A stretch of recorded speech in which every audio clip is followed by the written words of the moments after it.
Je suis là avec David Fourtou, donc vignoble des Verts d'Eau à Bergerac. Bergerac, voilà. C'est où? Bergerac, c'est à le sud-ouest, c'est à l'est de Bordeaux. Nous situons à 70 km de Bordeaux. Donc on a les cépages qui sont en rouge Merlot, Cabernet Sauvignon, Cabernet Franc et Malbec. Et en blanc, c'est Sauvignon blanc, Sauvignon gris, Sémillon et Muscadelle.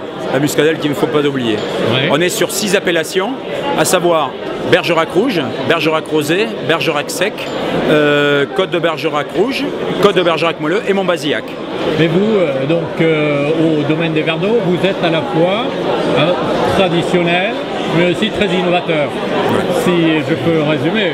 Tout à fait. Mais disons que c'est un vignoble familial, puisque je suis la 4e génération de vignerons, puisque mon arrière-grand-père était de Saint-Émilion, est venu à Bergerac, et donc quelque part la tradition, mais je dirais est liée, puisqu'on est vigneron depuis quand même pas mal de temps.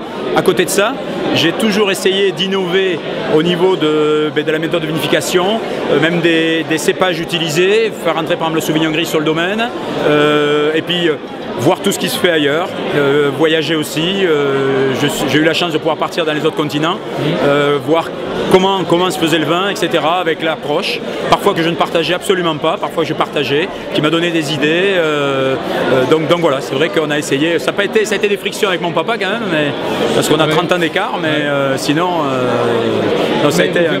Nous avons visité votre domaine, vous avez fait énormément d'investissements, de projets pour de faire des choses intéressantes. Ben voilà, on ne peut pas travailler dans le monde du vin sans innover, essayer d'innover tous les jours, quoi. Alors, vos vins, c'est quel vin?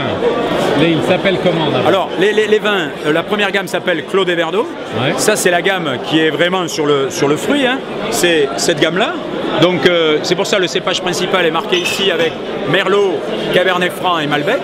Voilà, gamme de fruits élevée en cuve. Ensuite, qui est secondée par la Tour des Verts d'Eau.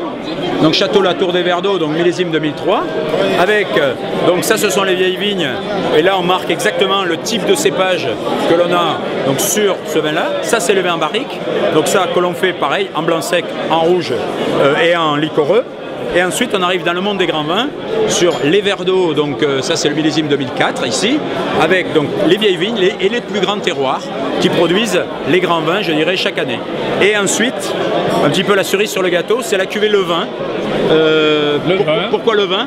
Tout simplement parce que les hautes gammes s'appellent les Verts d'Eau, parce qu'il y a une rivière souterraine qui passe sous le vignoble et qui passe sous le château, notamment au milieu des barriques. Et c'est assez amusant parce que cette gamme des Verts d'Eau, c'est comme ça que j'ai sorti ma grande cuvée, les Verts d'Eau vus par un vigneron. Et j'ai dit, tiens, plus concentré qu'un verre d'eau, c'est tout simplement du vin. Voilà. Et cette cuvée-là, on ne la produit pas tous les ans. Et ça, en fait, c'est un travail énorme avec une recherche à la fois sur différents terroirs. Et là, on vinifie directement dans les barriques. Et voilà. Donc, si on veut découvrir vos vins et ce rivière souterrain, c'est assez spectaculaire de venir chez vous. Voilà, il faut venir... Parce que vous avez la rivière en plein jour dans la cave. Exactement, exactement. Et pour les plus courageux, on pourra même la remonter en spéléologie et ressortir au milieu des barriques. David Fourtou, merci beaucoup. Voilà, avec plaisir.